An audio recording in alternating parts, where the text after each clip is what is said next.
dapat digambarkan, yang pasti akan saya ingati. Kesannya pemula apabila bermulanya minggu study week, iaitu seminggu sebelum peperiksaan bermula. Ada satu malam tu, bagai saya rasakan malam tersebut adalah sama seperti malam-malam sebelumnya, namun mungkin berbeza kepada teman sebilik saya, iaitu Ayu. Seperti biasa, saya akan tidur terlebih dahulu berbanding dengan teman sebilik saya, iaitu Ayu, Yaya dan Ila. Tidur bersorangan di dalam bilik tidak menjadi masalah bagi saya. Bilik tersebut merupakan satu-satunya bilik yang boleh memuatkan sehingga 4 orang di dalam rumah tersebut. Bilik-bilik lain hanya boleh memuatkan 2 orang pelajar. Di dalam bilik kami tersebut boleh memuatkan 2 buah katil double decker.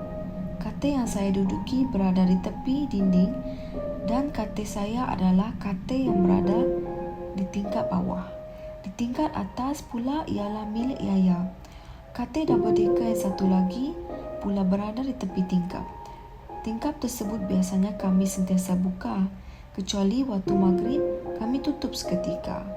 Biasanya kami tidur, kami akan biarkan tingkap tersebut terbuka supaya udara luar dapat masuk dan udara panas dalam bilik kami dapat disejukkan. Katil yang berhampiran tingkap tersebut bahagian bawah milik Ila dan bahagian atas pula milik Ayu. Di antara kami ada sebuah loker. Loker tersebut adalah loker saya dan lagi 3 loker berada sederet dari pintu masuk hingga ke tingkap. Ruangan bilik kami agak padat dan sempit. Hendak dijadikan cerita, pada lewat malam tersebut saya tersedar. Dalam sayup-sayup kedengaran di telinga saya, seperti ada orang yang mengaji. Waktu itu saya memejamkan mata dan badan saya pula masih menghadap ke arah dinding. Tiba-tiba pula saya hendak menoleh ke arah belakang untuk mengenal pasti dari mana datangnya bunyi tersebut. Berbekakan sama cahaya, saya melihat sekeliling. Tiba-tiba mata saya terpaku ke atas katil Ayu.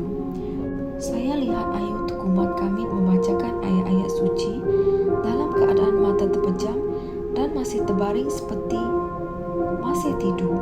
Dalam hati saya berkata, bagusnya Ayu tidur sampai mengigau membaca ayat-ayat suci tanpa memikir apa-apa yang pelik.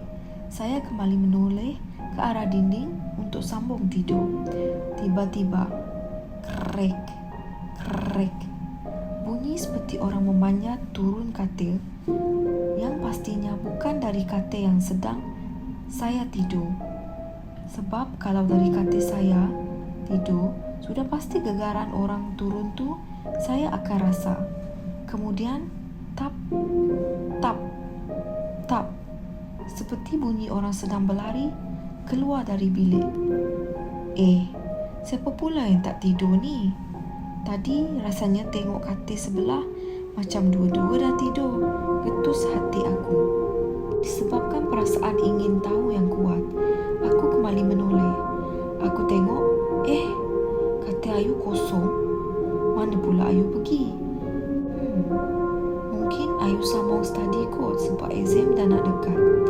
Ayu sememangnya seorang pelajar yang bijak dan suka belajar hingga lewat malam. Jadi aku tak memikirkan apa yang pelik sehingga bunyi tapak kaki seperti orang masuk bilik. Aku tengok Ayu masuk ke bilik membawa Al-Quran di tangannya naik ke atas katil. Aku mula pelik. Biasanya Ayu tak pernah mengaji di atas katil sebab kebiasaannya Ayu akan mengaji di luar bilik tempat kami sembahyang sahaja. Seperti ada yang aneh aku rasakan sewaktu itu. Seakan ada yang tak kena dengan Ayu. Yaya dan Ila masih tidur. Aku tengok seperti Ayu ketakutan. Matanya terpejam, terkumat kamit membaca sesuatu. Digenggamnya Al-Quran tersebut seerat-eratnya. Seakan terlalu takut akan sesuatu yang akan rasakan hanya Ayu yang boleh nampak. Aku bersuara, Ayu, awak okey ke? Aku laung kepada Ayu yang berada di atas katilnya di sebelah. Ayu menoleh ke arah aku sambil tersenyum dan memberitahu aku, "Okey, tak ada apa-apa, Ti. Ayu okey. Ti, tidurlah." Ayu cerita esok, beritahu Ayu kepada aku. "Ayu, kalau ada apa-apa, beritahu ya," pesan aku kepada Ayu. Ayu hanya mengangguk. Aku lihat posisi baringnya berubah. Tadi dia tidur kepalanya betul-betul di sebelah loka aku. Tapi ni, dia seolah beralih meletakkan kepalanya di tempat kakinya, seperti terbalik.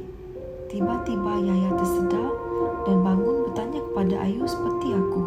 Disebabkan bunyi dari katil aku, betul-betul pasti Yaya bangun. Tapi Yaya seolah-olah tidak nampak apa-apa yang pelik. Kemudian Yaya kembali tidur seperti orang yang mamai dari tidur. Aku tak berpuas hati hendak bangun dari katil. Tiba-tiba merinding bulu rumah aku. Separuh badan seakan mengisyaratkan ada sesuatu di atas loka aku. Aku batalkan niat. Takut juga aku nampak sesuatu memandangkan aku sendiri lemah semangat. Dan entah bila aku tertidur, keesokannya Ayu terkena demam panas. Setelah disoal berulang kali kenapa semalam Ayu nampak pelik, kemudian barulah Ayu memberitahu kepada kami. Rupanya semalam dia ternampak ada makhluk berbaju putih, lusuh dan buruk sedang duduk mencangkung di atas loka aku. Rambutnya panjang dan matanya merenung tajam ke arah Ayu. Suatu aku bertanya kepada Ayu kenapa. Kata Ayu, makhluk tu tampak matanya semakin merah seolah sangat marah dan melarang Ayu dari memberitahu kepadaku. Makhluk tu tidak berganjak dari loka tempat sehinggalah Ayu tertidur akibat kepenatan dalam ketakutan. Rupanya Ayu tak nak kami takut. Sebab tu semalam dia tak nak beritahu apa-apa kecuali menyuruh kami tidur. Memang tepatlah sangkaan aku semalam. Seperti ada sesuatu di atas loka.